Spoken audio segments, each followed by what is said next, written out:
चलिए आगे बढ़ते हैं। इंडिया बोल रहा है में अगली खबर आपके सामने रखते हैं। उत्तर प्रदेश एक ऐसा प्रदेश जहां की कुर्सी केंद्र की कुर्सी तक पहुंचाने की ताकत रखती है। लखनऊ की शाम उत्तर प्रदेश की सत्ता का केंद्र, लेकिन बुधवार के इस शाम को सरगर्मी विधानसभा में नहीं बल्कि निराला नगर के स्कूल में थी। सरस्वती शिशु मंदिर, वो जगह जहां से विचारधारा के बीज बोए जाते हैं। मुख्यमंत्री योगी आदित्यनाथ का काफिला यहां रुकता है। भीतर आरएसएस प्रमुख मोहन भागवत मौजूद होते हैं। 40 मिनट की मुलाकात होती है। बताया जाता है यह भेंट शिष्टाचार भेंट थी, लेकिन उत्तर प्रदेश के सियासी गलियारों में खबर बहुत तेजी से निकलती है कि 27 के महासंग्राम की यह पहली अनौपचारिक बिसात थी। तो योगी आदित्यनाथ मिशन 2027 में जुट गए हैं और साथ उनके आ गए हैं आरएसएस चीफ मोहन भागवत। सूत्रों के हवाले से जानकारी मिली है कि इस बैठक का मुख्य एजेंडा विपक्ष के पीडीए फॉर्मूले की काट को ढूंढना है, स्पेशली तब जब 2024 के नतीजे प्रदेश में बीजेपी के फेवर में नहीं रहे।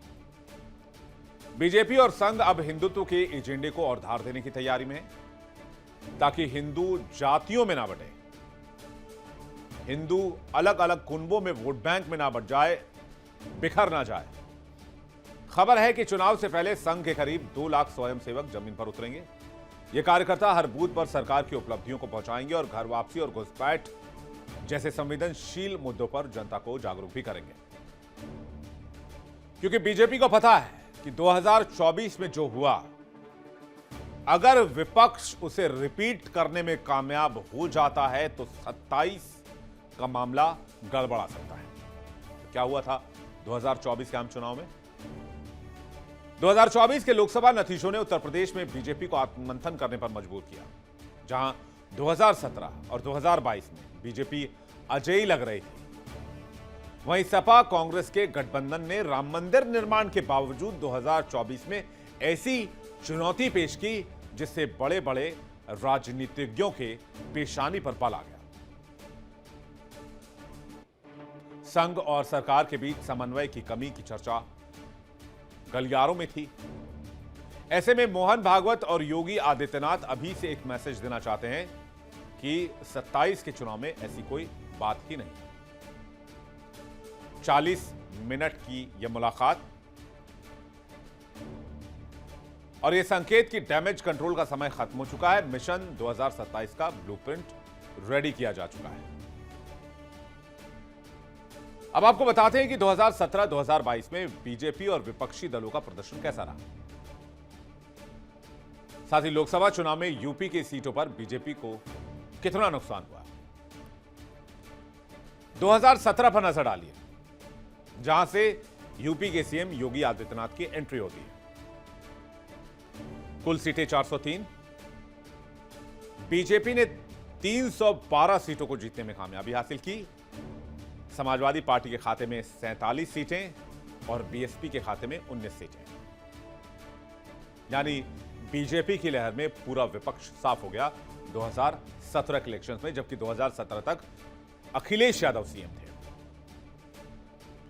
2022 के चुनाव परिणाम, कुल सीटें 403। बीजेपी ने 255 सीटों को जीतने में कामयाबी हासिल की। समाजवादी पार्टी ने 111 सीटें जीती।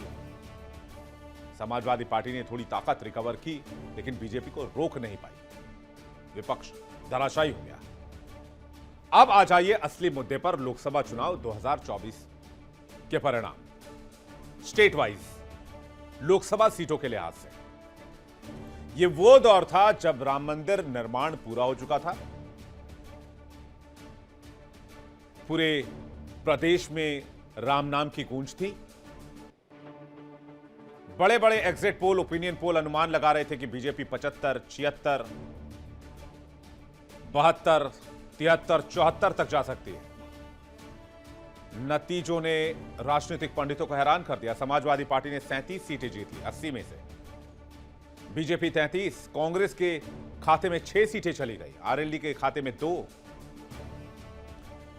इस रिजल्ट ने बीजेपी को अंदर तक हिलाकर रख दिया और विपक्ष को उत्साहित कर दिया। विपक्ष ने माना कि 2024 के लोकसभा में पीडीए का उसका फॉर्मूला सफल रहा, लेकिन योगी आदित्यनाथ की अपनी कार्यशैली है, बुलडोजर मॉडल और कानून व्यवस्था। संघ चाहता है कि इस मॉडल में सामाजिक समरसता का जरा तड़का भी लग जाए।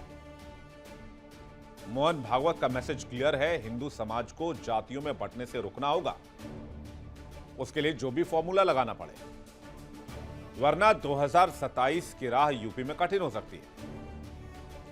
40 मिनट की इस मुलाकात का असर आने वाले महीनों में कैबिनेट विस्तार और संगठन में बदलाव के रूप में भी दिख सकता है।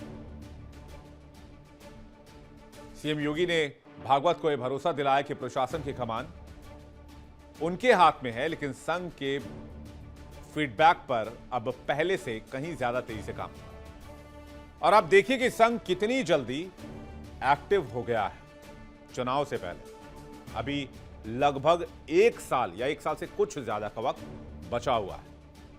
कब कब मुलाकात हुई है मोहन भागवत और सीएम योगी आदित्यनाथ की हाल के दिनों में, जरा यह भी देख लीजिए। मोहन भागवत और सीएम योगी 25 नवंबर 2025 को अयोध्या में मुलाकात हुई दोनों नेताओं की। साकेत निलयम में लगभग 90 मिनट की बैठक हुई। राजनीतिक चर्चा हुई, आगामी चुनाव को लेकर चर्चा हुई। 16 जून 2024 को गोरखपुर में मोहन भागवत और सीएम योगी की मुलाकात हुई। लोकसभा चुनाव परिणाम के बाद यह मुलाकात बहुत इंपॉर्टेंट थी। फिर 20 अक्टूबर 2022 प्रयागराज में मोहन भागवत और सीएम योगी की मुलाकात हुई। इसमें कई मुद्दों पर चर्चा हुई, जैसे जनसंख्या नियंत्रण, सामाजिक मुद्दों पर। तब सीएम ने मोहन भागवत को अयोध्या दीपोत्सव के लिए निमंत्रित किया था। राजनीति में कोई भी भेंट संयोगवश नहीं है, कोई भी मुलाकात शिष्टाचार मुलाकात नहीं है। हर जगह रणनीति है और हर जगह एजेंडा है।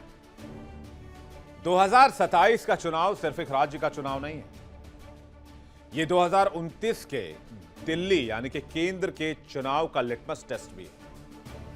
और इस टेस्ट के लिए संघ के आशीर्वाद के साथ योगी आदित्यनाथ ने ऑपरेशन 27 के लिए कमर अभी से कस ली है, जिसमें पहला हथियार उत्तर प्रदेश के मुख्यमंत्री का सुशासन का होगा और दूसरा विकास का और तीसरा लॉ एंड ऑर्डर का। देखिए इंडिया डेली 24/7 अब आपके स्मार्ट टीवी पर। इंडिया डेली मौजूद है सभी डिजिटल प्लेटफॉर्म पर लाइव और लगातार। इंडिया डेली 24/7 हर दिन राष्ट्र को समर्पित।